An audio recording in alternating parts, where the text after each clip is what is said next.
Mari kita mulai pembelajaran kali ini.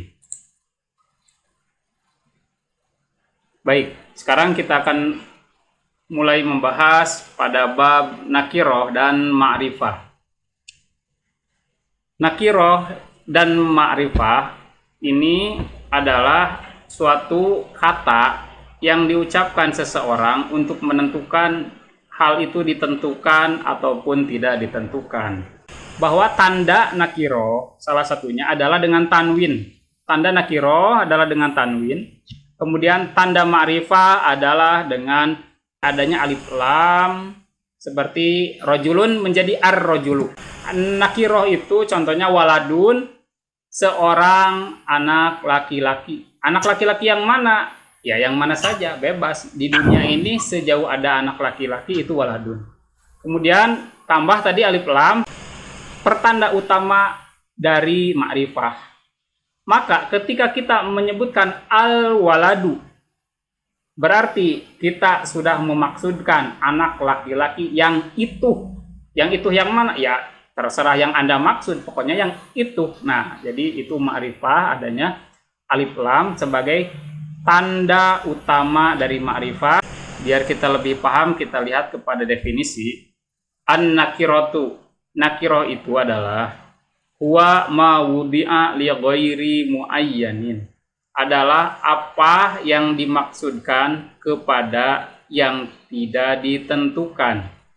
Di sini contohnya waladun, seorang anak laki-laki. Rojulun, seorang laki-laki dewasa. Nabiyun, seorang nabi. Nah, di sini apa yang dimaksud dengan ghairi muayyanin atau tanpa ditentukan atau tidak ditentukan. Maksudnya begini, ketika kita mengucapkan waladun, seorang anak laki-laki, yang dimaksud oleh si pembicara waladun yang mana? Nah, ini maksudnya si pembicara yang menyatakan kata waladun itu dia tidak memberikan ketentuan anak laki-laki yang mana. Tetapi si kata ini dimaksudkan untuk dianggap dan difahami secara mubham atau secara mutlak.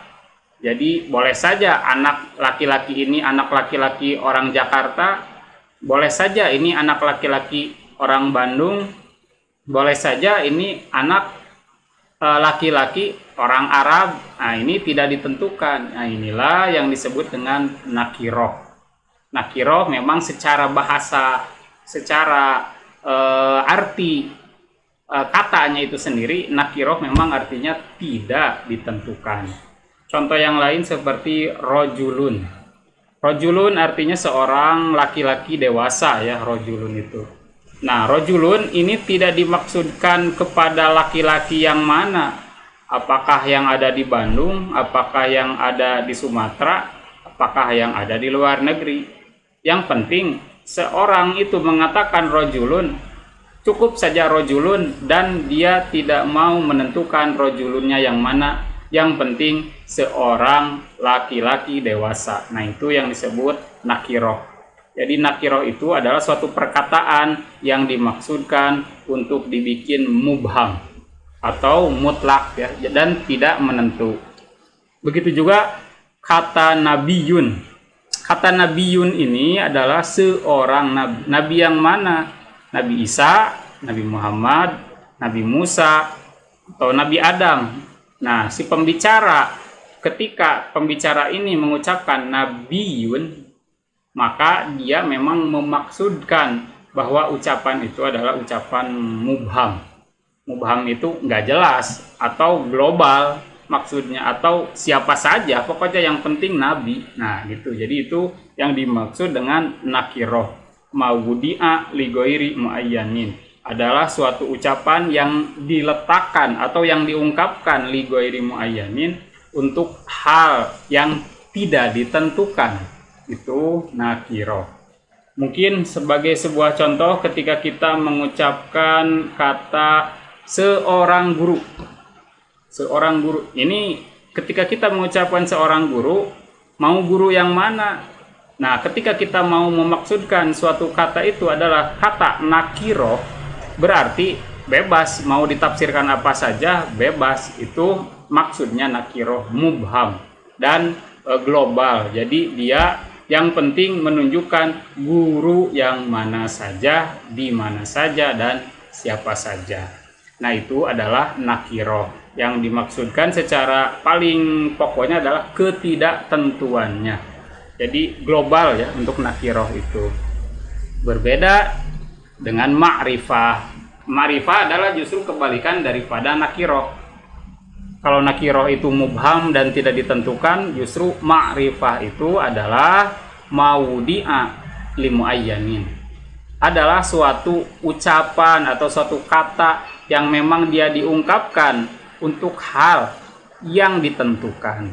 Di sini contohnya Muhammadun, Nabi Muhammad, atau nama orang yang bernama Muhammad. Nah, ini udah tentu. Ternyata nama seseorang itu sudah menjadi ma'rifah atau ditentukan. Begitu juga Aisyah tuh. Nama seorang perempuan Aisyah, berarti sudah tentu orang itu atau Aisyah itu. Nah, ini ma'rifah. Begitu juga kata yang ini abuka, bapakmu. Nah, untuk abuka seperti ini masuk juga kepada kategori ma'rifah atau yang ditentukan, karena dia menentukan bapaknya siapa. Ya, bapaknya kamu, bukan bapak saya, bukan bapak dia, atau bukan bapak mereka. Nah, ini jadi masuk suatu ketentuan, karena bahasa abun ketika dia disandarkan dengan ka, dengan domir ka, di sini dengan domir mukhatab ya, maka dia menjadi ma'rifah. Asalnya memang dia itu nakiroh ketika kita hanya mengucapkan kata abun. Abun, bapak siapa? Nah, kalau itu nakiroh ya. Tapi ketika kita mengucapkan abuka, bapakmu, oh berarti bapakmu itu sudah ditentukan bahwa bukan bapak siapa-siapa, tetapi bapaknya kamu, itu yang disebut dengan ma'rifah. Kemudian di sini ada beberapa jenis-jenis ma'rifah, kurang lebih 6 kalimah ya yang masuk kepada jenis-jenis ma'rifah. Kita lihat yang pertama, ada jenis isim domir, atau sebagaimana yang dulu-dulu kita ketahui bahwa domir itu adalah kata ganti orang, atau dengan bahasa lain sebutnya pronomina. Pronomina itu kata ganti orang. Di sini contohnya wa, dia seorang laki-laki, ia, dia seorang perempuan, anta, kamu seorang laki-laki, ana, saya, nahnu, kami. Nah, ini kata-kata huwa, hiya, anta, ana, dan nahnu masuk jenis ma'rifah atau kata yang tentu. Kenapa tentu? Kita lihat saja secara makna. Ketika kita mengucapkan dia, tentu saja bukan kamu, tentu saja bukan saya, tentu saja bukan yang lain-lain, tetapi dia. Nah, itu yang maksud dengan ma'rifah, tentu. Gitu juga ketika diucapkan kata hiya, dia seorang perempuan. Nah, berarti sudah jelas dia seorang perempuan, ma'rifah ya. Jadi ma'rifah. Ma'rifah itu ingat sekali lagi hal yang tentu atau kalimah yang tentu. Begitu juga anta, itu juga kalimah yang tentu. Kamu, ini bukan dia atau saya, tetapi kamu. Nah, ini udah jelas ya, karena ini penunjukannya jelas kepada anta atau kamu seorang laki-laki. Begitu juga kalimah ana dan nahnu itu sudah jelas kepada mutakallim, orang yang berbicara. Itu domir. Anwa'ul ma'rifah dari jenis domir. Ada juga anwa'ul ma'rifah atau jenis-jenis ma'rifah itu dari jenis al-alam. Apa itu alam? Alam itu penamaan. Penamaan di sini contohnya ada ismun karimun, nama-nama yang dimuliakan. Bisa saja ismun karimun itu masuk juga kategori lafzul jalalah, atau seperti Allahu, itu udah jelas masuk ma'rifah kata Allahu. Dia masuk pada lafzul jalalah. Ada juga ismun karimun, isim yang mulia, biasanya nama-nama dari tokoh-tokoh yang dimuliakan atau diagungkan, seperti Muhammadun Nah, Muhammadun, Nabi Muhammad berarti udah pasti, tentu, ma'rifah, udah diketahui bahwa itu yang dimaksud Muhammadun Nabi Muhammad di sini. Aliyun, sahabat Ali. Isim karim di sini yang dimaksud adalah sahabat Ali. Nah, kata ini masuk juga jenis ma'rifah karena ditentukan orangnya yang itu, yaitu sahabat Ali. Begitu juga di dalam Al-Quran ada surat Maryam. Maryamu. Nah, Maryam ini juga masuk jenis kategori ma'rifah, yaitu nama jenis orang yang ditentukan. Umaru, sahabat Umar. Umar ini juga sudah ditentukan orangnya itu, bukan yang lain. Nah, ini masuk jenis alam ma'rifah ismun karim atau nama yang dimuliakan. Selain ismun karim, nama-nama yang dimuliakan, jenis nama juga ada yang disebut di dalam bahasa Arab itu kunyah. Apa itu kunyah? Kunyah itu nama-nama seseorang yang disanding-sandingkan dengan nama bapak atau anak atau ibu. Seperti Abu Sa'idin, bapaknya Sa'id. Itu memang bukan nama asli, tetapi ini adalah nama kunyah. Kunyah itu nama kekeluargaan ya. Abu Sa'id, yang kurang lebih dia selalu menggunakan kata abu, ummu, ibnu, ibnatu. Nah, ini nama-nama seperti itu masuknya jenis kunyah. Begitu juga Ummu Salamata, ibunya Salamah. Ummu Salamata, ibunya Salamah. Nah, ini juga dia bukan nama asli, tetapi dia ibunya dari Salamah, berarti Salamah adalah anaknya. Kemudian Ibnu Umaro, anak dari Umar. Nah, anak dari Umar ini, Ibnu Umar ini dia bukan nama asli ya, tetapi dia memang anaknya. Nah, ini yang disebut kunyah. Jadi kunyah itu setiap kata yang ada abu, ibnu, ummu, ibnatu, pokoknya yang menyanding-nyandingkan kata-kata bapak, ibu, anak, dan kekeluargaan seperti itu di dalam bahasa Arab masuk kategori kunyah. Dan kunyah ini masuk kepada jenis isim ma'rifah karena dia tentu orangnya yang itu. Nah, itu ma'rifah ya. Kemudian selain isim karim dan kunyah ada juga isim alam atau nama seseorang itu yang lakobun. Lakob. Apa lakob itu? Bahasa kitanya disebutnya landihan ya. Lakob itu landihan. Seperti Syamsuddin, mataharinya agama, Asadullahi, singanya Allah. Ini biasa disematkan kepada Sayyidina Hamzah ya, Asadullah. Kemudian mungkin di Indonesia pun malah sangat sering ya ketika orang-orang disebut dengan lakobnya sendiri. Misalkan ada orang gundul disebut si gundul, ada orang jabrik disebut si jabrik. Nah, itu lakob. Lakob itu melandih. Atau ada orang misalkan dia itu seorang penjahat dan ada codetnya disebut mat codet, contoh seperti itu ya. Jadi itu adalah lakob. Lakob itu landihan dan bukan nama asli, tetapi itu masih masuk kategori jenis-jenis al-alamu min anwa'il ma'rifah, nama-nama orang dari jenis isim-isim yang ma'rifah atau isim jenis yang dia itu tertentu dan sudah ditentukan, tidak global lagi dan tidak mutlak lagi. Nah, kemudian selain alam, selain nama orang atau penamaan, ada juga ismul isyarah. Ismul isyarah ini adalah nama kata penunjuk.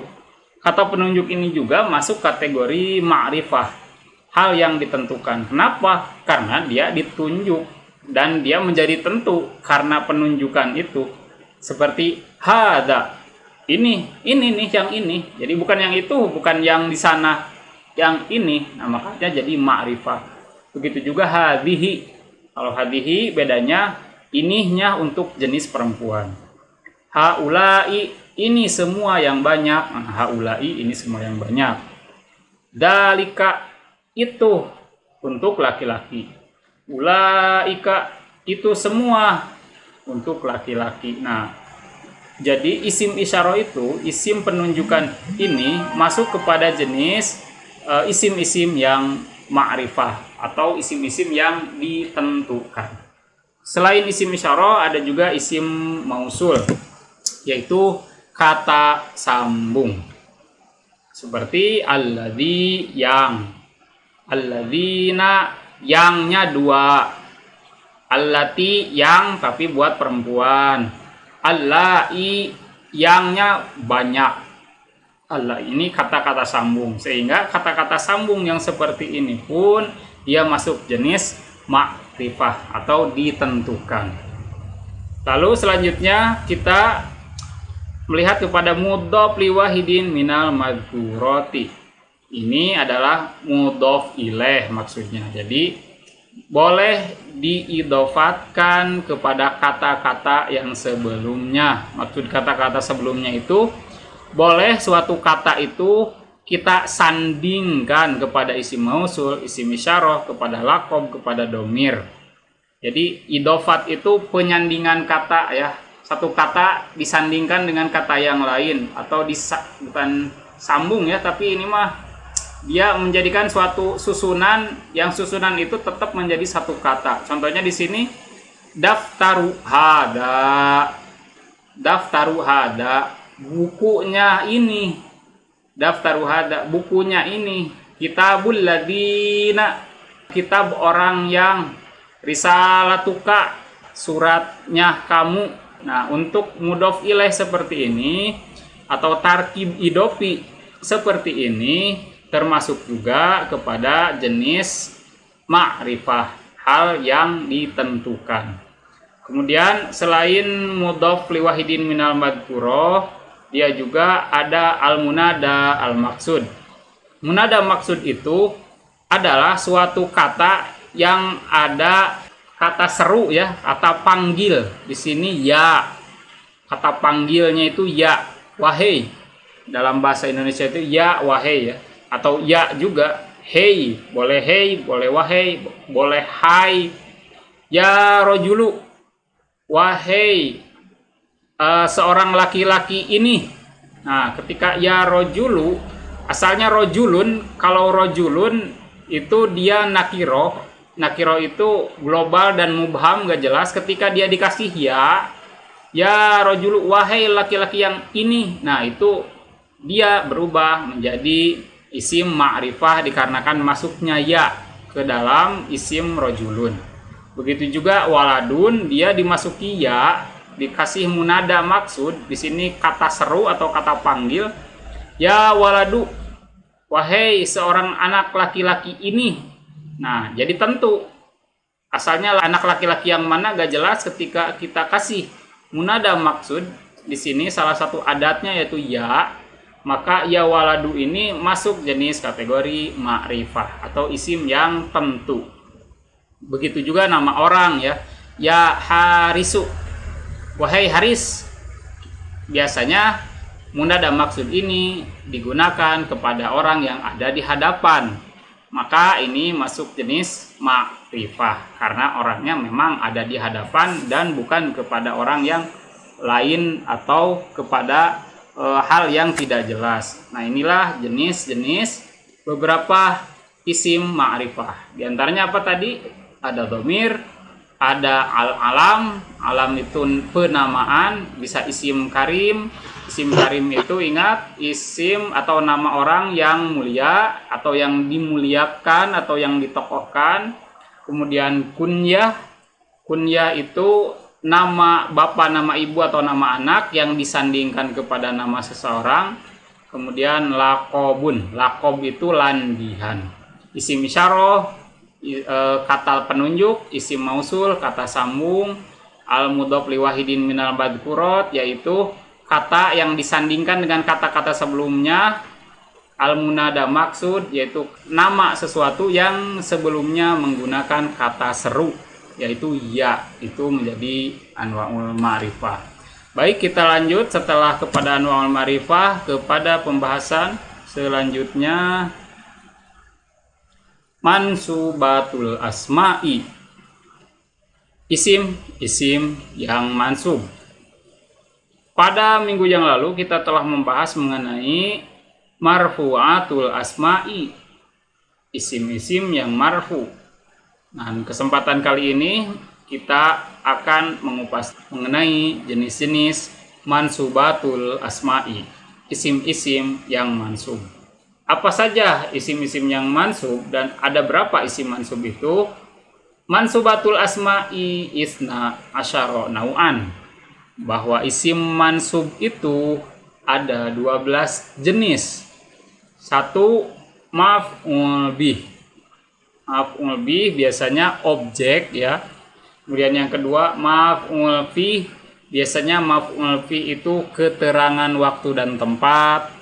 Maf'ul li ajli itu keterangan alasan. Al maf'ulul mutlak, maf'ul mutlak itu keterangan penegasan. Al maf'ul ma'ah, maf'ul ma'ah itu biasanya keterangan penyertaan.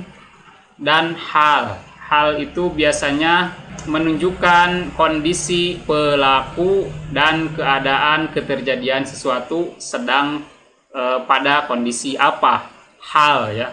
Kalau di Indonesia juga sama, hal, keadaan, padahal hal itu yang memang keadaan juga. Kemudian nomor 7-nya at-tamyiz. Tamyiz ini sebagai penjelas. Penjelas ya, nanti kita jelaskan lebih detail-detailnya. Yang 8, al-mustasna, pengecualian. Al-mustasna, isim-isim pengecualian.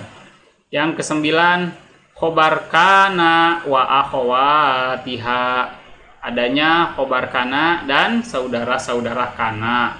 Karena kemarin kita sudah pelajari tentang kana dan inna juga. Di sini kita justru yang akan bahas itu yang mansubnya. Kalau kemarin kita membahas yang ropaknya dari segi khobar, dari segi isim kana. Kalau innanya yang kita pelajari pada waktu kemarin pada marfu'atul asma adalah khobar kananya yang dia harus marfu. Tetapi di sini khobar kana dia harus mansub, isim inna dia harus mansub. Jadi yang kita bahas yang mansubnya.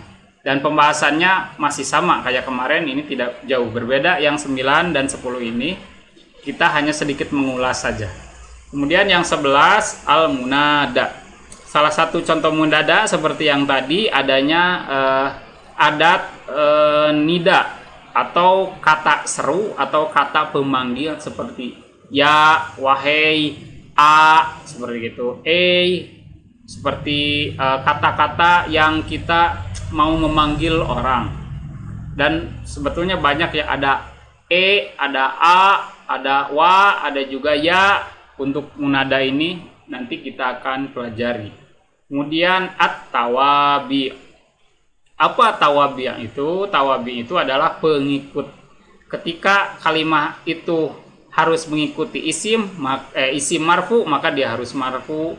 Ketika isim itu mengikuti mansub, maka dia harus mansub. Ketika isim itu mengikuti majrur, maka dia harus majrur. Itu yang disebut tawabi. Kalau bahasa istilah sekarang namanya follower, pengikut ya. Follower itu tawabi. Nah, kemudian kita akan bahas satu persatu dimulai dari maf'ul bih. Kita udah masuk pada pembahasan mansubatul asma'i. Nomor pertama dari mansubatul asma adalah al-maf'ulu bihi, atau dengan kata lain objek, atau dengan kata lain ismun dalla ala ma waqa'a alaihil fi'lu, adalah suatu isim yang menunjukkan kepada yang dikenai pekerjaan, atau isim yang menunjukkan kepada yang terkenai pekerjaan.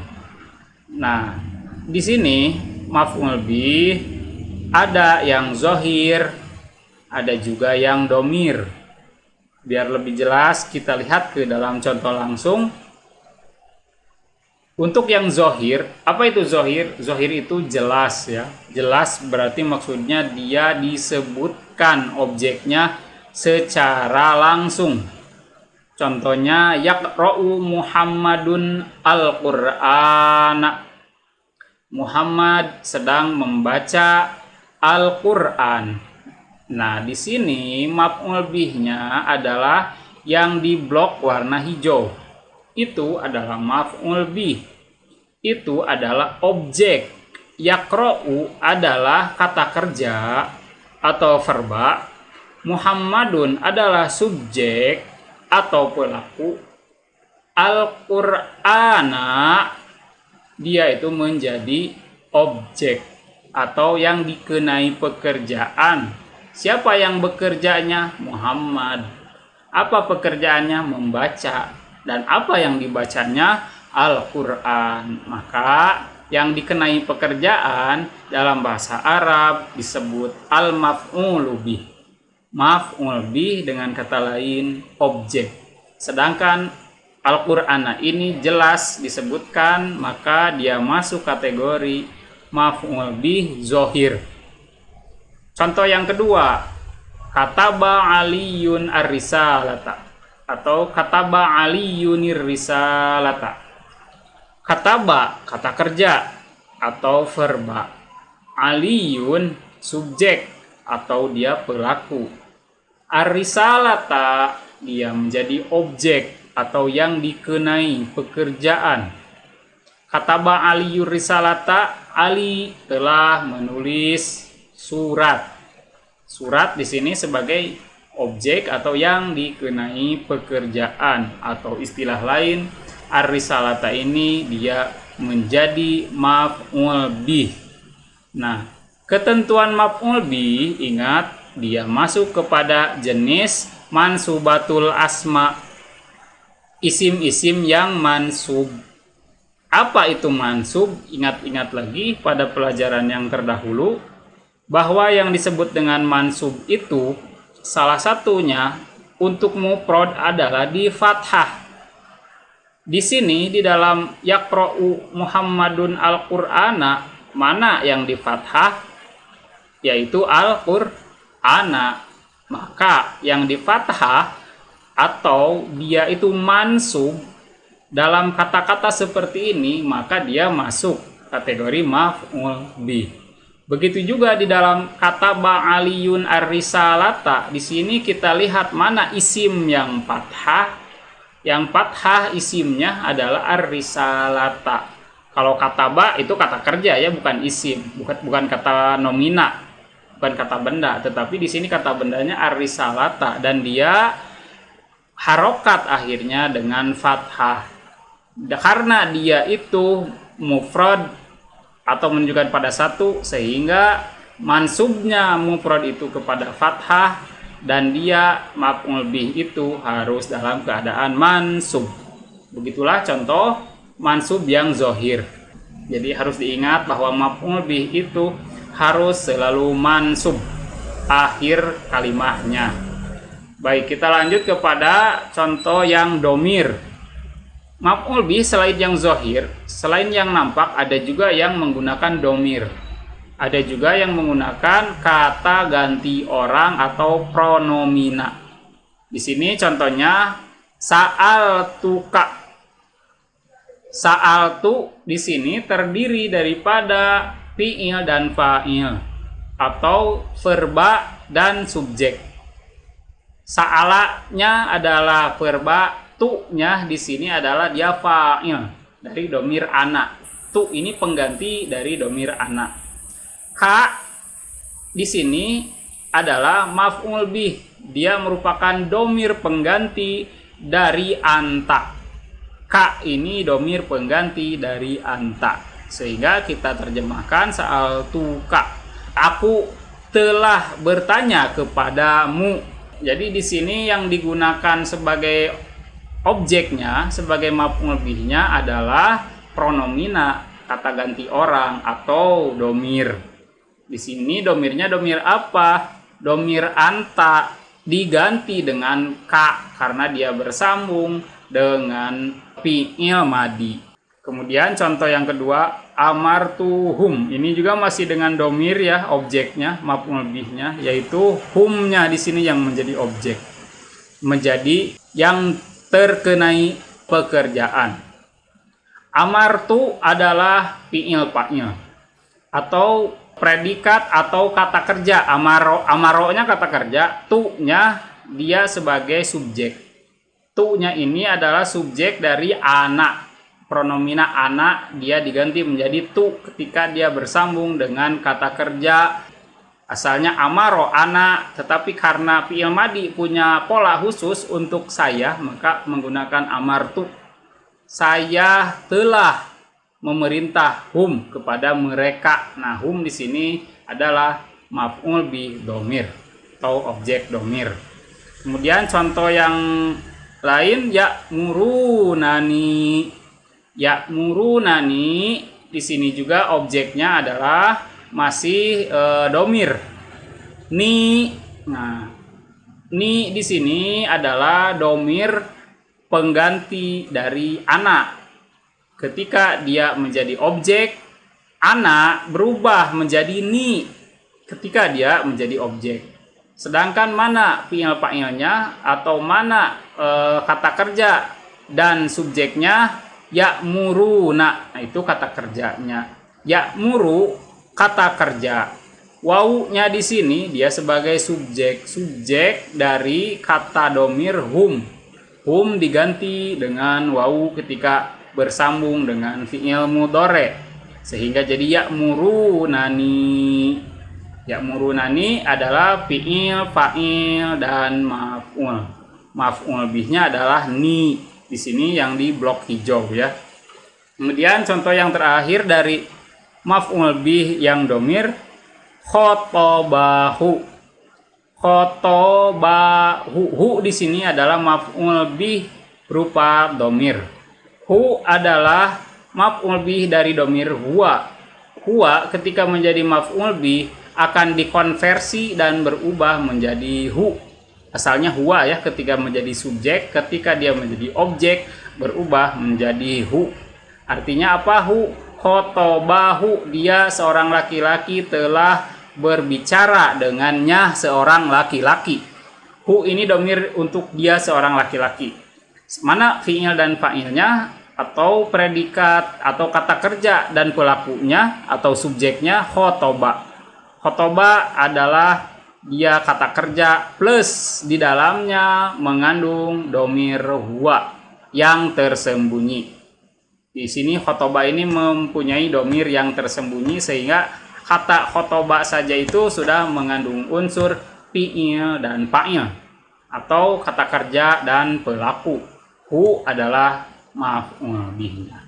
Nah, ini mudah-mudahan ada gambaran ya untuk maf'ul bih, ada yang zohir, ada yang domir. Ingat bahwa yang zohir itu memang disebutkan isimnya. Kalau yang domir itu justru si objeknya atau maf'ul bihnya menggunakan pronomina atau kata ganti orang. Baik, kita lanjut kepada slide selanjutnya. Untuk model-model maf'ul bih ada beberapa versi di sini dan silahkan dipergunakan mau menggunakan versi yang manapun. Di sini nama dzul maf'uli bihi, pola-pola atau model-model dari maf'ul bih. Nama dzul itu pola ya atau model. Nah, di sini pada kolom yang pertama di atas sebelah kanan ada contoh qara'a Muhammadun al-Qur'ana atau qara'a Muhammadunil Qur'ana kalau kita mau membaca secara langsung. Qara'a kata kerja fi'il madi menunjukkan kepada lampau. Telah membaca Muhammadun, Muhammad ini sebagai subjek atau pelaku ya Muhammadun itu. Kenapa pelaku? Lihat dia mempunyai tanda ropaknya dengan domah sehingga dibaca Muhammadun. Jadi qara'a Muhammadun adalah kata kerja dan subjek. Kemudian Al-Qur'ana ini baru objeknya. Dia jenis objek apa? Ada yang ingat mungkin? Apakah zahir, apakah domir? Al-Qur'ana Zahir. dia masuk kepada maf'ul bih Zahir. zahir. Kemudian contoh yang kedua, ishtaro aliyunis sauba. Ishtaro aliyunis sauba. Ishtaro telah membeli aliyun, ali as-sauba, pakaian itu. Di sini mana kata kerjanya, fi'il madinya? Ishtaro. Ishtaro. Subjek atau fa'ilnya yang mana? Ishtaro. Akhirnya Aliyun. Aliyun. Aliyun. Kemudian maf'ul bihnya yang mana? Tauba. Objeknya Sauba. as-sauba. Sauba. Nah, perlu diingat bahwa untuk yang mufrad, objeknya itu atau maf'ul bihnya itu dia harus mansub. Tanda mansubnya itu adalah dengan fathah. Di sini Al-Qur'an fathah, sauba juga fathah. Nah, ini lihat perhatikan Al-Qur'ana dan as-sauba ini berada pada akhir kalimat. Nah, ini pola yang pertama ya. Berarti maf'ul bih memang biasanya berada pada akhir kalimat. Sekarang kita beralih ke sebelah kiri yang atas. Sebelah kiri yang atas, di sana ada pola maf'ul bih atau objek yang di tengah-tengah. Sedangkan fa'ilnya diakhirkan. Nah, ternyata pola seperti ini masih boleh. Contohnya, sa'alan nabiyya rajulun. Telah bertanya kepada Nabi seorang laki-laki itu. Di sini kata kerjanya yang mana? Fi'il madinya yang mana? Sa'ala. Dua. Kemudian di sini subjek atau fa'ilnya yang mana? Rajulun. Rajulun. Di sini maf'ul bih atau objeknya yang mana? An-Nabiyya. An-Nabi. An-Nabiyya. Itu adalah pola untuk maf'ul bih yang di tengah. Nabiyya. Kemudian yang bawah kata badarsa waladun. Telah menulis kata ba ya, ad-darsa pada pelajaran itu waladun seorang anak laki-laki. Di sini mana kata kerja fi'il madinya? Kataba. Di sini di mana subjek atau fa'ilnya? Waladun. Di sini mana maf'ul bih atau objeknya? Ngedarsa. Ad-darsa. Nah, ini adalah contoh namudaj. Namudaj itu pola atau model dari maf'ul bih yang di tengah. Jadi maf'ul bih mendahului fa'ilnya, silahkan. Itu contohnya. Kemudian ada contoh lagi di sini. Di sini yang fa'ilnya dengan domir ya. Di sini fa'ilnya dengan domir. Sa'altu dan qara'tu. Di sini lihat sebelah kanan yang di tengah-tengah. Nah, ini fa'ilnya dengan domir juga boleh. Sa'altu Rasulullahi, saya telah bertanya kepada Rasulullah. Kata sahabat ya. Kalau kata kita sih nggak mungkin. Ini kata para sahabat. Sa'altu Rasulullahi, saya telah bertanya dahulu kepada Rasulullah. Ini kata para sahabat. Di sini kata kerja dan subjeknya mana? Sa'altu. Sa'al. Sa'al. Karena dia berasal dari sa'ala dan ana.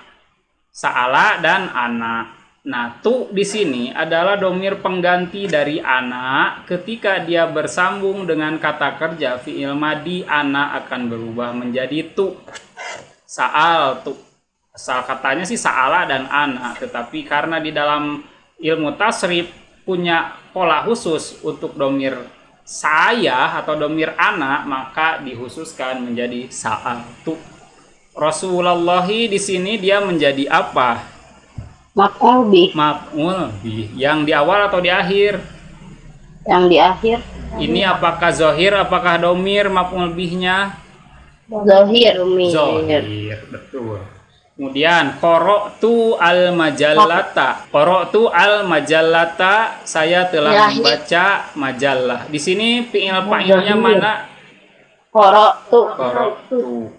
Qara'tu, saya telah membaca, itu fi'il fa'ilnya atau kata kerja dan subjeknya. Di sini di mana maf'ul bihnya? Al-majallata, betul. Jadi majallata di sini menjadi objek atau maf'ul bih dari fi'il fa'il qara'tu. Al-majallata di sini masuk jenis maf'ul bih domir atau zohir. Zohir karena dia dijelaskan dan disebutkan isimnya. Ini contoh maf'ul bih dengan fa'il yang domir.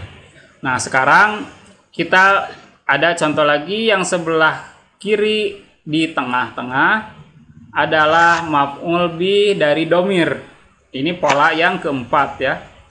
Amartuka, saya telah memerintahkan kamu. Fi'il fa'ilnya mana? Amartu. Maf'ul bihnya mana? Ka. Betul. Itu adalah fi'il maf'ul bih yang berupa domir. Kemudian contoh yang kedua, as'aluka, aku sedang bertanya kepadamu. As'aluka, aku sedang bertanya kepadamu. Di sini mana fi'il fa'ilnya? As'alu. Maf'ul bihnya yang mana? Ka. Dia masuk jenis maf'ul bih domir atau zohir? Domir. Betul. Jadi ini adalah contoh maf'ul bih dari domir. Kemudian ada lagi di sini maf'ul bih dari domir, tetapi dia menjadi maf'ul bih yang berada di awal sebelum fa'ilnya. Justru fa'ilnya di sini diakhirkan. Lihat sebelah kanan paling bawah. Amaroni Rasulullahi. Amaroni Rasulullahi, telah memerintahkan kepadaku, kepada saya Rasulullah. Nah, di sini amaro kata kerja atau apa? Kata kerja ya.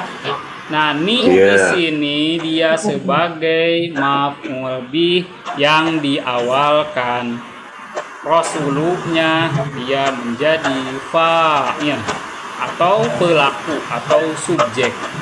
Jadi boleh untuk maf'ul bih domir berada sebelum subjeknya. Contoh yang kedua lagi, sa'alani ustadun. Sa'alani ustadun, seorang guru atau ustadz telah bertanya kepada saya. Di sini domirni menjadi maf'ul bih yang didahulukan dan fa'ilnya diakhirkan. Fa'ilnya di sini yang mana dari sa'alani ustadun? Ustadun. Maf'ul bihnya yang mana? Ini. Nah, kemudian ada namudad al-akhir, ada model yang lain, yaitu ketika kita mendahulukan maf'ul bih sangat di awal kalimat, dan itu boleh. Di sini contohnya iyyaka na'budu. Iyyaka di sini dia menjadi maf'ul bih. Menjadi maf'ul bih yang diawalkan. Ini menggunakan iya. Syaratnya itu untuk maf'ul bih di awal itu untuk domir tidak bisa berdiri sendiri. Dia harus menggunakan padanan iya. Baru boleh menggunakan domir sebagai maf'ul yang di pertama. Iyyaka na'budu. Tidak boleh kita menggunakan ka na'budu, itu tidak boleh. Karena untuk ka di sini tidak boleh berdiri sendiri ketika di awal, harus dipadankan dengan iya.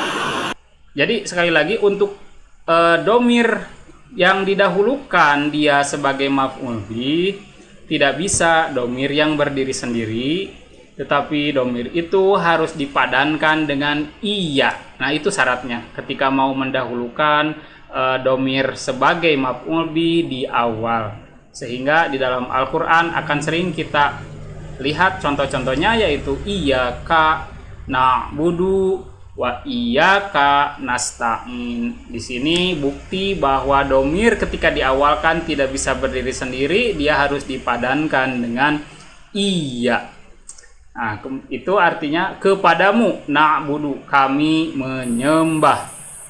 Dan contoh yang lain, ketika isim zohir berada di awal kalimat untuk menjadi maf'ul bih, itu tidak perlu menggunakan iya, itu boleh langsung disimpan sebagai maf'ul bih. Contohnya di sini khubzan akaltu, roti itulah yang telah aku makan. Ya, mungkin kurang lebih artinya seperti itu. Ataupun di dalam bahasa Indonesia yang formal tetap saja ya, kalau kita menerjemahkan khubzan akaltu, saya telah memakan roti itu. Tetapi berbeda di dalam pola bahasa Arab. Bahasa Arab itu maf'ul bihnya, objeknya secara formal gramatikanya boleh didahulukan, boleh diakhirkan, boleh ditengahkan. Inilah jenis-jenis maf'ul bih dan pola-pola yang bisa digunakan ketika kita menyusun kalimat dan ada maf'ul bih padanya. Jangan lupa, jadi boleh ya, awal, akhir, atau di tengah. Baik, kita akan lanjut kepada pembahasan selanjutnya. Di sini masih ada hubungannya dengan maf'ul bih, tetapi kita sedikit mundur ke belakang mengenai fi'il. Al-fi'lu, fi'il. Mungkin masih ingat ya bahwa fi'il itu adalah suatu kata kerja dan maknanya mengandung keterangan waktu. Kalau di dalam bahasa Arab ya, kadang waktunya masa lampau, masa sekarang, atau sedang ya. Di sini kita bahas apakah dia mempunyai maf'ul dan tidak punya maf'ul. Apakah verba ini mempunyai objek dan tidak punya objek. Nah, untuk fi'il yang mempunyai objek, sebelah kiri kita sebut dengan istilah fi'il muta'addi. Fi'il muta'addi, al-fi'lu muta'addiyun. Fi'il muta'addi, atau dengan bahasa lain diistilahkan verba yang transitif. Transitif itu kata kerja yang membutuhkan objek. Nah, yang transitif ini adalah suatu kata kerja yang bisa diubah ke bentuk pasif. Jadi muta'addi dia mempunyai kata kerja atau fi'il maklum dan juga fi'il majhul. Nah, itu ya untuk muta'addi. Contohnya seperti begini. Yang muta'addi atau transitif itu memakan. Memakan. Ketika kita menjadikan suatu kata ini transitif atau muta'addi atau butuh objek, maka dia bisa mempunyai kata kerja pasif atau majhul, sehingga kita bisa merubah kata memakan menjadi dimakan. Nah, itu kata kerja muta'addi ya, transitif. Dia akan mempunyai fi'il majhul. Berbeda dengan lazim. Lihat sebelah kanan. Lazim itu adalah suatu kata kerja intransitif atau kata kerja yang dia tidak membutuhkan objek. Contohnya seperti apa? Pergi, datang, duduk. Mungkin hal-hal yang memang pekerjaan yang dilakukan sendiri dan tidak ada kaitannya terhadap yang dilakukan pada benda lain atau orang lain. Seperti tidur, menangis, berlari, itu adalah kata kerja yang intransitif. Kata kerja itu tidak membutuhkan objek. Nah, keterangan yang lain dari intransitif ini adalah bahwa kata kerja intransitif atau verba intransitif tidak mempunyai bentuk pasif. tidak mempunyai fi'il majhul. Sehingga ketika suatu kata, contoh kata tidur, nggak ada kebalikannya jadi pasif, nggak bisa jadi ditidur, nggak ada. Kecuali ditidurkan atau ditiduri, itu beda lagi urusan, yaitu bukan intransitif, itu sudah menjadi transitif. Atau seperti lari, dia tidak akan bisa dibikin majhul, dia tidak akan bisa dibikin pasif seperti dilarii, nggak ada. Hanya lari saja, dia hanya satu bentuk itu aja, nggak boleh dibikin pasif. Begitu juga kata seperti duduk. Nah, kemudian di sini kita lihat saja kepada contoh yang bahasa Arab yang lazim, yang intransitif atau yang tidak butuh objek. Dahaba Sa'idun. Sa'id telah pergi. Apakah telah pergi butuh objek? Kan tidak. Nah, maka jenis ini disebutnya lazim. Contoh yang lainnya, khoroja al-ustadu. Guru itu telah keluar. Guru telah keluar, kata telah keluar, dia tidak membutuhkan objek, tetapi dia hanya butuh subjek saja. Begitu juga ja'a aliyun. Telah datang Ali. Telah datang tidak membutuhkan objek, dia hanya butuh subjek saja. Yanumu rojulun. Sedang tidur seorang laki-laki. Yanumu, dia hanya dilakukan oleh orang itu dan tidak ada sangkut pautnya dengan benda yang lain atau orang yang lain, sehingga kata yanumu masuk jenis intransitif dan tidak membutuhkan objek atau bahasa lain lazim. Hazinat Maryamu. Maryam telah bersedih. Bersedih, hazinat masuk juga lazim, ya. Intransitif, tidak butuh objek. Tabki Aisyatu. Sedang menangis Aisyah. Menangis juga masuk jenis intransitif atau lazim. Fariha al-fallahu. Petani itu telah bergembira, petani itu. Apakah bergembira membutuhkan objek? Tidak, ya. Ini adalah jenis-jenis kata atau fi'il lazim yang tidak akan mempunyai kata kerja fasibnya atau majhulnya. Jadi untuk kata kerja yang ini nggak boleh dibikin majhul. Kecuali di sini ada yang muta'addi, kita lihat kepada contoh-contohnya. Apa saja sih kata kerja yang butuh objek itu? Qara'a Zaidun al-Qur'ana. Zaid telah membaca Al-Qur'an. Kata membaca sangat pasti butuh objeknya. Karena kalau kita hentikan di sini contohnya, Qara'a Zaidun, telah membaca Zaid. Di dalam benak seseorang atau di dalam benak kita akan bertanya, apa yang dibaca Zaid? Ini kalimatnya belum sempurna. Nah, itu. Sehingga kata-kata yang membutuhkan objek seperti ini disebutlah muta'addin atau transitif. Kata yang lain, ya'kulu, memakan. Ya'kulul waladu al-khubza. Anak laki-laki itu sedang memakan roti. Anak laki-laki di sini sebagai subjek, sebagai fa'il. Ya'kulu sebagai predikat atau dia sebagai kata kerja atau verba atau fi'il. Al-khubza dia sebagai maf'ul bih. Maka ya'kulu adalah transitif atau muta'addi karena dia membutuhkan maf'ulnya, objeknya. Contoh yang lain, kataba atilmidud darsa. Murid itu telah menulis pelajaran. Nah, atilmidu di sini menjadi subjek. Kataba menjadi kata kerja atau fi'il.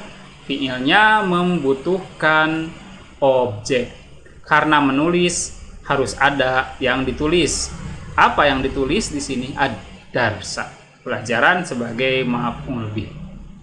Contoh yang lain, yahfazu Hasanun al-Qur'ana. Hasan sedang menghafal Al-Qur'an. Hasan sebagai fa'il, pelaku. Yahfazu, dia itu adalah fi'il muta'addi. Ketika kita hentikan hanya hasanun yahfazu atau yahfazu hasanun aja, ini menjadi kalimat yang belum sempurna. Karena yahfazu membutuhkan objeknya. Karena menghafal itu butuh sesuatu yang dihafalnya. Di sini ada ternyata Al-Qur'an. Objeknya maf'ul bihnya adalah Al-Qur'an, sehingga yahfazu menjadi fi'il muta'addi atau transitif. Contoh yang lain, qatafatil mar'atu az-zahrata. Perempuan itu telah memetik bunga. Nah, memetik membutuhkan sesuatu yang dipetik, begitu. Sehingga qatafat di sini adalah fi'il muta'addi atau kata kerja transitif yang membutuhkan objek. Fatahatil ummul baba. Fatahat telah membuka, al-ummu ibu, al-baba pintu. Ibu telah membuka pintu itu. Membuka adalah fi'il muta'addi. Karena secara makna pun ketika membuka harus ada yang dibukanya. Apa itu? Ya, di sini al-baba, pintu. Itulah contoh muta'addi dari fataha. Ro'al muslimul hasanati. Seorang muslim telah melihat kebaikan-kebaikan. Nah, di sini ro'a dia menjadi muta'addi ketika ada maf'ulnya. Telah melihat muslim itu kebaikan-kebaikan. Ketika melihat harus ada sesuatu yang dilihat, yang dilihatnya adalah al-hasanati, kebaikan. Itu muta'addi dan lazim atau transitif dan intransitif. Ingat sekali lagi bahwa yang lazim tidak mempunyai majhul dan tidak boleh dimajhulkan, tidak boleh dipasifkan. Yang muta'addi baru dia boleh dimajhulkan, seperti qara'a membaca menjadi dibaca, boleh. Ya'kulu memakan menjadi dimakan, itu boleh. Yahfazu menghafal menjadi dihafal, boleh. Qatafa memetik menjadi dipetik, boleh. Fataha membuka menjadi dibuka, bisa. Melihat dan dilihat, nah kan jadi bisa kalau yang muta'addi itu dibentuk pasifkan. Tetapi yang intransitif tidak bisa, yang lazim tidak bisa. Baik, mudah-mudahan yang ini ada gambaran. Kita lanjut kepada pembahasan muta'addi sedikit lebih dalam. Fi'il muta'addi, fi'il yang membutuhkan kepada maf'ul. Ternyata dia tidak hanya membutuhkan kepada satu maf'ul. Terkadang muta'addi membutuhkan kepada dua maf'ul. Di sini ada beberapa contoh fi'il muta'addi maf'ulun wahidun.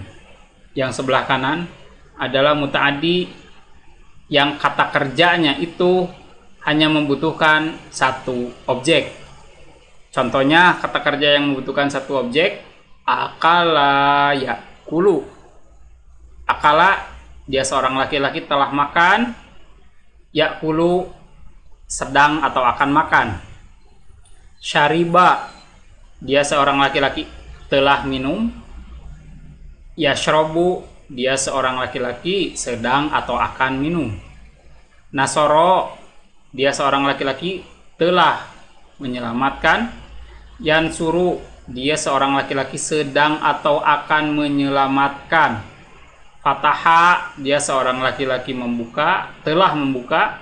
Yaftahu, dia seorang laki-laki sedang atau akan membuka. Kasaro, dia seorang laki-laki telah memecahkan. Yaksiru, dia seorang laki-laki sedang atau akan memecahkan. Amaro, dia seorang laki-laki telah memerintahkan. Ya'muru, dia seorang laki-laki sedang atau akan memerintahkan. Nah, contohnya di sini yang mempunyai maf'ul satu dari akala. Akala Muhammadun al-khubza, seperti yang tadi ya contohnya.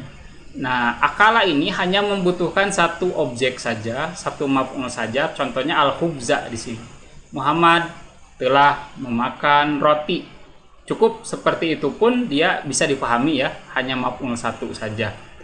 Fataha Aliyun al-baba.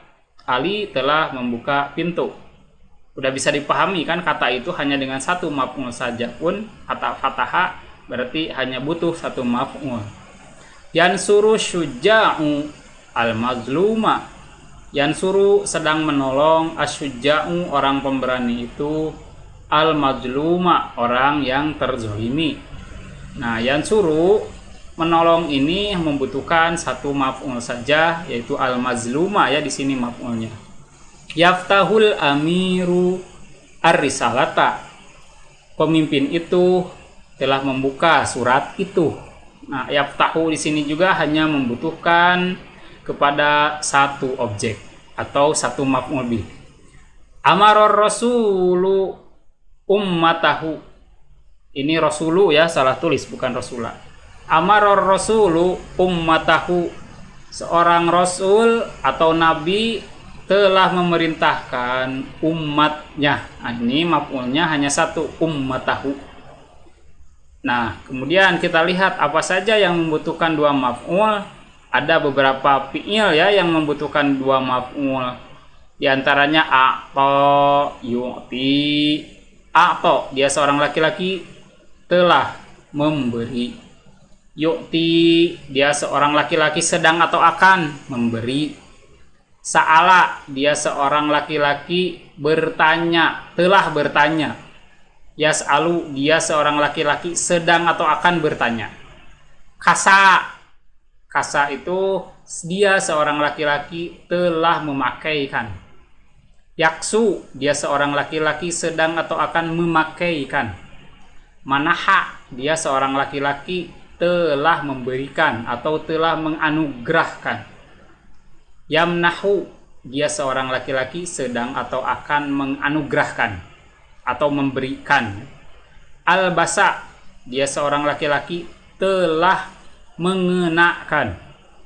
Yulbisu, dia seorang laki-laki sedang atau akan mengenakan.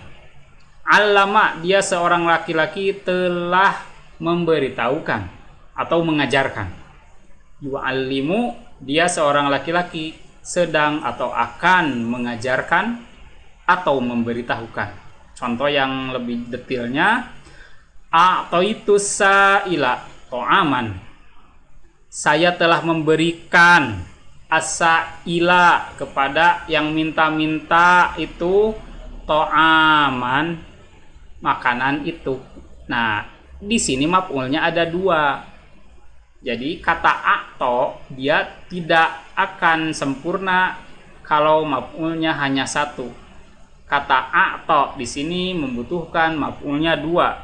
Contohnya di sini maf'ulnya as-sa'ila, yang satu lagi ta'aman. Aku telah memberikan orang yang minta-minta itu. Memberikan apa? Nah, masih ada pertanyaan kalau hanya dihentikan seperti itu. Ta'aman, memberikan makanan. Nah, ini bukti bahwa maf'ul terkadang tidak hanya satu. Maf'ul terkadang ada dua. Dan contoh yang lain yang maf'ul dua, sa'alal abdu rabbahu rahmatan. Seorang hamba telah meminta rabbahu kepada Tuhannya rahmatan, kerahmatan. Nah, di sini sa'ala ternyata dia membutuhkan dua maf'ul. Maf'ul yang pertama rabbahu, Tuhannya. Maf'ul yang keduanya rahmatan, adalah rahmat. Kemudian contoh yang ketiga, kasautul faqiro sauban. Kasautu, saya telah mengenakan atau memakaikan al-faqiro kepada orang fakir itu sauban, pakaian itu. Nah, di sini kalau kita hanya menghentikan contoh kasautul faqiro, saya telah mengenakan kepada orang fakir itu apa? Harus ada yang dikenakannya, sauban, satu baju. Jadi membutuhkan maf'ul dua.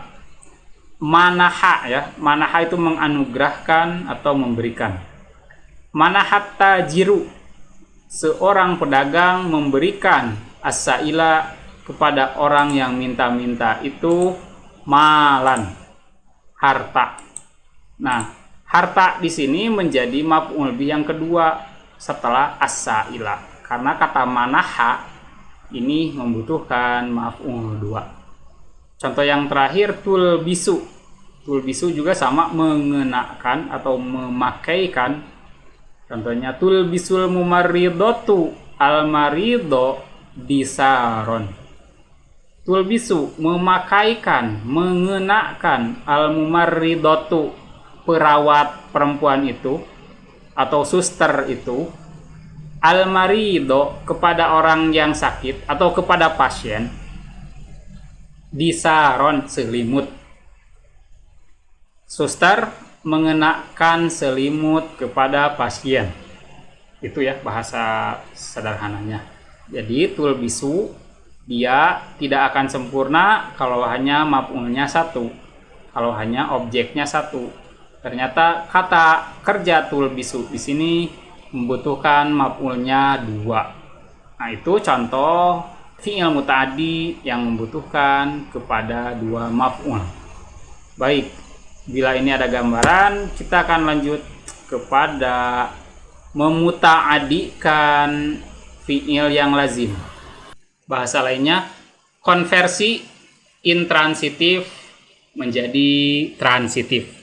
Jadi ini, intransitif, kata yang lazim dibikin menjadi muta'addi, menjadi transitif. Atau kata kerja yang tidak mempunyai objek biasanya. Bagaimana sih biar dia mempunyai objek? Ada di sini contohnya, bisa dengan menambahkan hamzah, bil hamzati, dengan menggunakan pola atau wazan af'ala. Contohnya khoroja, khoroja itu kan keluar. Sebagaimana yang kita tahu tadi, khoroja adalah fi'il lazim, intransitif, tidak punya objek. Khoroja, dia keluar nggak butuh objek. Bagaimana kata keluar ini agar dia mempunyai objek? Tambah hamzah di awalnya sehingga dari khoroja menjadi akhroja, atas timbangan atau atas pola atau atas wazan af'ala. Sehingga arti khoroja artinya keluar menjadi akhroja, mengeluarkan. Nah, begitupun di dalam bahasa Indonesia, asalnya keluar, tambah awalan me dan akhiran kan. Begitu juga di dalam bahasa Arab ternyata ada di sini imbuhannya dengan hamzah. Jadi asalnya khoroja jadi akhroja. Dalam bahasa Indonesia asalnya keluar jadi tambahan imbuhan me dan tambah akhiran kan, mengeluarkan. Nah, itu hampir mirip-mirip ya dengan bahasa Arab sedikit lah. Jadi dari keluar jadi mengeluarkan. Dahola, masuk. Kita masuki hamzah, imbuhan hamzah, sebutlah imbuhan ya. Imbuhan hamzah ke dalam dahola dan masuk ke dalam wazan atau pola af'ala, maka menjadi adhola. Yang asalnya masuk menjadi memasukkan. Nah, ini menjadikan yang asalnya lazim jadi muta'addi. Yang asalnya intransitif menjadi transitif. Kemudian kamula. Kamula artinya sempurna. Tambah imbuhan hamzah, akmala. Asalnya sempurna, akmala menyempurnakan. Nah, jadi muta'addi ketika kalimatnya menjadi akmala atau menyempurnakan, maka dia butuh objek. Nah, begitu. Selain dengan hamzah ada juga bitad'ifil ain, dengan memudha'afkan ain, dengan mentasdid ain, dengan wazan atau pola fa'ala. Contohnya di sini dari do'ufa menjadi do'afa. Do'ufa asalnya lemah. Lemah menjadi do'afa, melemahkan. Melemahkan. Nah, itu jadi yang asalnya lazim menjadi muta'addi. Asalnya intransitif, tidak butuh objek, menjadi butuh objek. Contohnya lagi hasuna. Hasuna artinya baik atau bagus. Ketika baik dan bagus ini menjadi intransitif, kita mau konversi, kita mau rubah ke dalam transitif yang mempunyai objek, tambah tasdid di tengahnya menjadi hasana, sehingga artinya membaguskan atau membaikkan. Nah, itu cara memuta'adikan yang lazim. Satu contoh terakhir yang dimudha'afkan adalah kaburo. Kaburo artinya besar. Ketika kita mau menjadikan muta'addi, ditasdid tengahnya menjadi kabbaro, membesarkan. Nah, ini yang ditasdid. Selain yang di hamzah dan yang ditasdid, masih ada lagi yang terakhir di sini dengan menambah haraf jar. Asalnya dia transitif. Ketika kita mau menambahkan objek, kita boleh tidak dengan hamzah atau dengan memudha'afkan atau tidak dengan mentasdidkan, tapi dengan menambah haraf jar. Contohnya di sini dhahabtu, asalnya dhahabtu kan tidak mempunyai objek, saya telah pergi, cukup segitu juga. Tetapi kita mau menjadikan dhahabtu ini sebagai kata yang transitif, kata yang mempunyai objek, ditambah lagi aja dengan huruf jar. Dhahabtu bi Hasanin, saya pergi ke Hasan, maksudnya mau menengok Hasan. Bi di sini dia sebagai alat untuk menjadikan memuta'adikan yang lazim. Kemudian sapartu bi aliyin, saya bepergian untuk menemui Ali. Safartu bi aliyin, bi di sini untuk membuat bi Ali menjadi maf'ul bih. Maka sapartu di sini dia secara tidak langsung menjadi muta'addi walaupun dia lazim. Jitu, saya telah datang. Bi Hasanin, kepada Hasan, maksudnya saya menengok Hasan ya. Nah, ini asalnya jitu lazim, intransitif, dia boleh menjadi transitif atau boleh menjadi muta'addi dengan menambah haraf jar. Itu adalah cara konversi lazim kepada muta'addi atau konversi intransitif menjadi transitif. Baik, kita lanjut. Di sini ada contoh-contoh dari hamzah. Nah, bagaimana dengan hamzah? Dari tadi khoroja menjadi akhroja, keluar menjadi mengeluarkan. Kalau yang intransitifnya khorojal mudiru, telah keluar kepala sekolah itu. Nah, di sini dia tidak membutuhkan objek. Ketika kita mau rubah, nah contohnya akhrojal mudirul kitaba, baru dia mempunyai objek. Telah mengeluarkan kepala sekolah itu kitabnya. Akhroja di sini pakainya dengan hamzah. Dakhola, dakhola menjadi adkhola. Contoh untuk dakholanya yang intransitifnya dakholal muhandisu, arsitek itu telah masuk. Nah, dakhola dia tidak membutuhkan objek. Ketika dia sebagai muta'addi tambah hamzah, adkhola, memasukkan. Adkholal muhandisul kursiyya, seorang arsitek telah memasukkan sebuah kursi. Kemudian kamula, kamula menjadi akmala. Kamulal amalu, pekerjaan itu sempurna. Ketika kita jadikan muta'addi, akmala.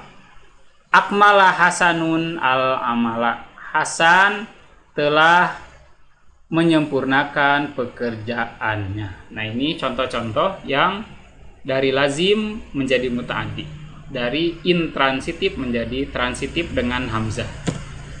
Kemudian lanjut, di sini masih ada yang contoh dengan tad'ib tadi ya. Di sini contoh lebih jelasnya lagi, lebih detailnya lagi. Dari do'upa menjadi do'apa. Contoh dari do'upanya, do'ufal maridu. Orang sakit itu lemah. Kita transitifkan yang ini. Do'afallahu quwwatahum. Allah telah melemahkan kekuatan mereka. Jadi do'afa ditambah tasjid, maknanya jadi berubah menjadi boleh mempunyai maf'ul. Hasuna menjadi hasana. Hasunal khuluqu, akhlak yang itu baik. Akhlak yang itu baik. Hasunal khuluqu. Kita jadikan hasuna menjadi hasana, contohnya hasanal waladu kita batahu. Anak lelaki itu telah membaguskan tulisannya. Nah, di sini hasuna menjadi hasana dan mempunyai objek. Objeknya, maf'ul bihnya kita batahu. Kaburo. Kaburo menjadi kabaro. Kaburotis asyajaratu. Pohon itu menjadi besar. Itu kan masih menjadi intransitif, masih menjadi lazim. Kalau hanya kaburot, kita jadikan dia sebagai muta'addi atau sebagai yang mempunyai objek, atau sebagai muta'addi transitif ya, maaf, baik-baik. Kabbaror rajula abna'ahu. Seorang laki-laki membesarkan anak-anaknya. Kabbaror rajulu abna'ahu. Maaf, itu salah tulis. Kabbaror rajulu. Ini fa'il ya, rajulu. Fa'il itu harus marfu dan dengan dhammah. Kabbaror rajulu, seorang laki-laki itu telah membesarkan abna'ahu. Nah, ini baru maf'ulnya abna'a. Karena dia dengan fathah, anak-anaknya. Jadi kaburo boleh mempunyai maf'ul bih ketika dia di tasydid. Itu contoh yang lebih detailnya. Nah, di sini ada fi'il-fi'il yang maf'ul bihnya biasanya ada dua. Apa saja? Nah, di sini ada yang asalnya dari mubtada khobar, ada juga yang asalnya bukan mubtada khobar. Nah, untuk contoh lebih detailnya akan kita bahas pada slide setelah ini.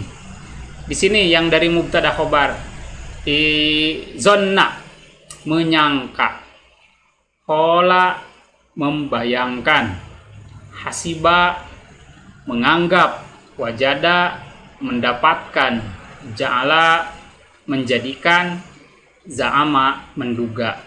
Nah, untuk fi'il-fi'il yang ini adalah untuk mubtada khobar dijadikan maf'ul bih. Terus dari yang bukan mubtada khobar, fi'il-fi'il apa saja?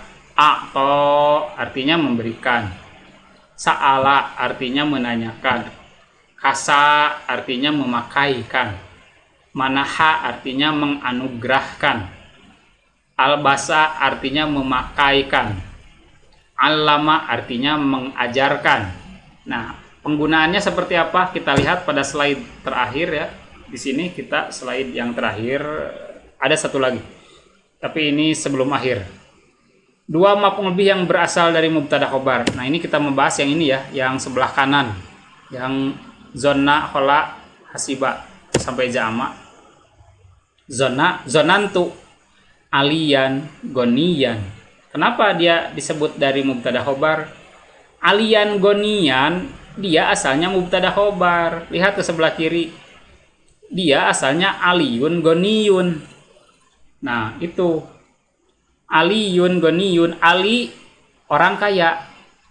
Kata atau kalimat ini dimasuki kata kerja sebelumnya, sehingga dia menjadi maf'ul kedua-duanya. Mubtadanya jadi maf'ul pertama, khobarnya menjadi maf'ul kedua. Dengan kata zonna yang ini, artinya menyangka ya. Jadi zonantu, aku telah menyangka, aliyan, goniyan, bahwa Ali adalah orang kaya. Nah, asalnya nggak ada aku setelah menyangka, tetapi Ali ternyata adalah orang kaya. Itu mubtada khobar. Masuki zonna, masuki kata ini zonna, maka aliyun goniyun akan berubah menjadi maf'ul bih kedua-duanya. Maf'ul bih pertama mubtadanya, maf'ul bih kedua khobarnya.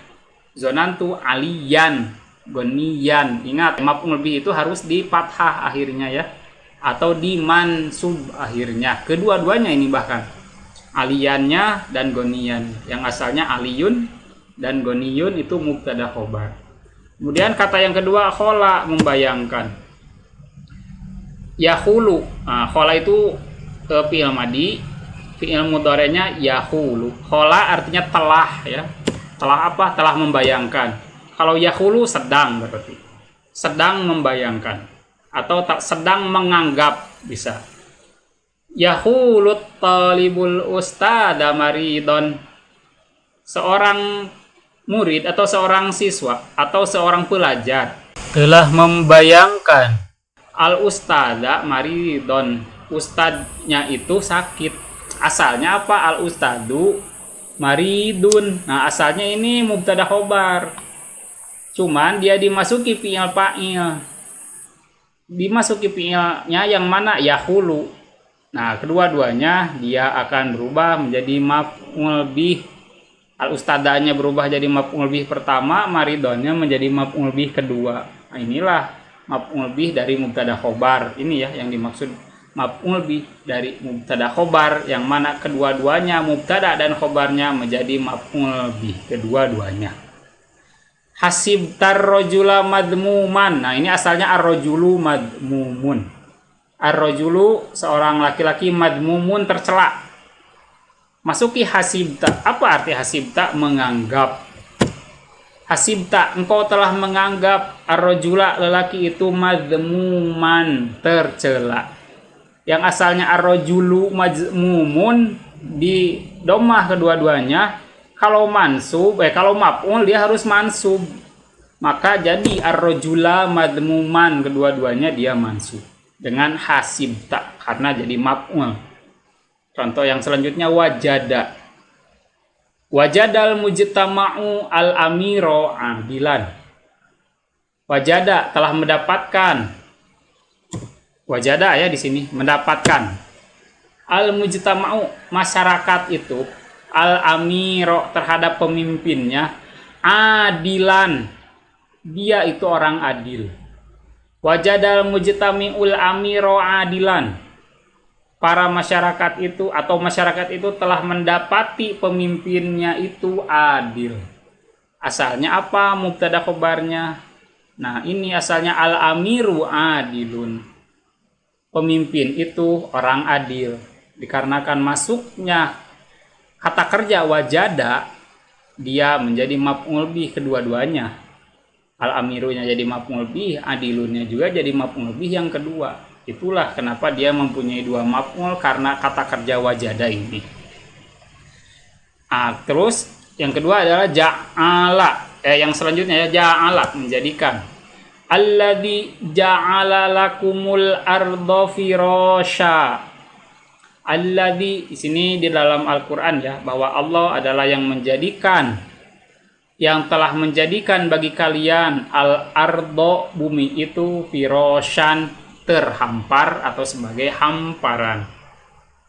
Mubtada khobarnya mana? Mubtada khobarnya al-ardu firasyun. Bumi itu adalah hamparan. Itu mubtada dan khobarnya. Subjek predikatnya itu ya. Subjek predikatnya. Ingat mubtada khobar itu subjek predikat. Dalam pertemuan yang lalu kita telah bahas ya, mubtada dan khobar adalah subjek predikat. Bila masih belum paham bisa diulangi pada rekaman yang sebelumnya tentang mubtada khobar agar yang ini bisa lebih paham. Alladzi ja'ala lakum, yang telah menjadikan bagi kalian. Di sini poin utamanya ja'ala. Ja'ala dia akan mempunyai dua maf'ul dari mubtada khobar sehingga al-ardu firasyun berubah menjadi al-ardo firasyan. Itu mubtada khobar menjadi maf'ul kedua-duanya. Kemudian kata kerja yang terakhir dari mubtada khobar adalah za'ama. Za'ama dia akan menjadikan mubtada khobar menjadi maf'ul kedua-duanya. Za'amtu asy-syaikha hadiron. Saya meyakini Syekh itu akan hadir, guru itu akan hadir, guru besar itu akan hadir. Mubtada dan khobarnya asy-syaikhu hadirun. Syekh itu akan hadir. Masuki za'ama akan merubah mubtada khobar ini menjadi maf'ul bih kedua-duanya, sehingga jadilah za'amtu syaikhu hadiron. Ini adalah kata-kata kerja yang menjadikan maf'ul bih dari mubtada khobar. Untuk slide yang paling terakhir ini adalah kata-kata kerja yang bukan dari mubtada khobar. Bagaimana perbedaannya? Nah, di sini atau ya yang pertama tadi. Atau Muhammadun as-sa'ila libasan. Muhammad telah memberikan as-sa'ila kepada yang minta-minta libasan sebuah baju. Maf'ul bih as-sa'ila libasan ini dia bukan mubtada khobar seperti yang tadi. Coba kita lihat. As-sa'ilu dan libasun ini terpisah. As-sa'ilu ya as-sa'ilu peminta-minta, libasun ya libasun ya baju. Tidak bisa kita jadikan mubtada khobar. Kalaupun kita mau coba-coba jadikan mubtada khobar, contoh as-sa'ilu libasun, tidak akan nyambung artinya juga. As-sa'ilu peminta-minta itu, libasun adalah sebuah baju, kan nggak mungkin. Nah, ini yang bukan dari mubtada khobar. Kalau yang dari mubtada khobar seperti tadi, Aliyun goniyun, Ali itu orang kaya. Nah, ini kata yang nyambung ya dengan kata yang lainnya, itu mubtada khobar. Berbeda dengan yang ini, dia tidak punya hubungan satu dengan yang lain, baik as-sa'ilu, baik libasun. Dia itu nggak ada hubungan. Dia hanya menjadi maf'ul yang terpisah.